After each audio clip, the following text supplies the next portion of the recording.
Malam ini Bu Retno sampaikan kabar kemenangan, RSI Gaza direbut kembali oleh otoritas Palestina. RSI Gaza sudah diupayakan kembali jatuh ke tangan otoritas Palestina, guna penyediaan fasilitas medis yang memadai. Setelah November lalu memerintahkan pengosongan Rumah Sakit Indonesia di Bait Lahia, di utara jalur Gaza, pasukan pertahanan Israel IDF kini menduduki rumah sakit itu, dan bahkan menjadikannya sebagai markas utama IDF.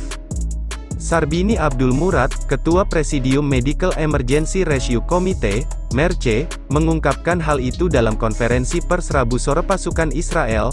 Tambahnya, sudah menempati rumah sakit Indonesia sejak 2 pekan lalu. Hal ini seperti menelan ludah sendiri karena pada tanggal 6 November juru bicara militer Israel Daniel Hagari, mereka pasukan Israel, ini kan nggak menyangka perlawanan dari pejuang-pejuang Hamas kuat sekali. Jadi nggak ada tempat yang aman buat mereka, jadi mereka gunakanlah rumah sakit Indonesia jadi perisai mereka. Hamas kan tidak mungkin menghancurkan rumah sakit Indonesia, kata Sarbini. Sarbini memperkirakan alasan pasukan Israel menempati rumah sakit Indonesia karena lokasinya yang sangat strategis sehingga dapat memantau daerah-daerah sekitarnya. Selain itu, karena Israel meyakini Hamas tidak akan menyerang pasukan Israel yang berlindung dalam rumah sakit Indonesia, yang dibangun dari sumbangan pemerintah dan warga Indonesia, yang sangat mendukung kemerdekaan Palestina. Oleh karena itu MERC mengecam keras tindakan pasukan Israel yang menjadikan rumah sakit Indonesia sebagai basis mereka itu. MERC mendesak pasukan Israel untuk keluar dari rumah sakit Indonesia agar rumah sakit tersebut bisa difungsikan untuk layanan kesehatan. Lebih jauh Sarbini mengatakan dalam waktu dekat pihaknya akan menyurati Badan Kesehatan Dunia WHO agar menekan Israel untuk mengeluarkan pasukannya dari rumah sakit Indonesia. Juga agar mengembalikan fasilitas itu ke fungsi semula, yaitu sebagai sarana untuk menolong warga Palestina di Gaza yang membutuhkan bantuan medis.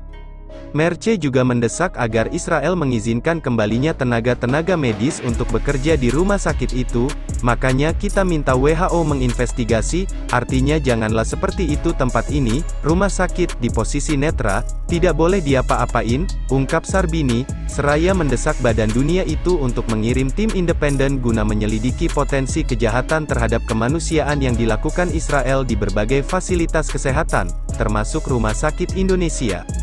Saat ini Rumah Sakit Indonesia dalam keadaan kosong. 2 relawan MERC yaitu Fikri Rofiul Haq dan Reza Aldila Kurniawan kini melakukan aktivitas kemanusiaan di bagian selatan Gaza. Ditemui secara terpisah, juru bicara Kementerian Luar Negeri lalu Muhammad Iqbal mengatakan sejak awal pemerintah Indonesia sudah menyampaikan keprihatinan mengenai kondisi sistem kesehatan di Gaza yang terus memburuk. Dari sekitar 35 rumah sakit di selatan jalur Gaza, hanya 12 yang masih beroperasi. Masih terus berlanjutnya serangan Israel ke wilayah itu membuat jumlah korban tewas dan luka-luka terus berjatuhan. Walhasil rumah sakit dan fasilitas medis yang tersisa kewalahan menangani para korban. Dewan Keamanan PBB yang sedianya melakukan pemungutan suara untuk menyetujui atau tidak resolusi yang diajukan Uni Emirat Arab tentang upaya mempercepat pengiriman bantuan kemanusiaan ke Gaza lewat jalur darat, laut dan udara, hingga hari Rabu ini belum dilakukan. Pemungutan suara ini sedianya dilangsungkan hari Selasa, tetapi ditangguhkan karena masih terus berlangsungnya perundingan untuk mencegah veto ketiga oleh Amerika.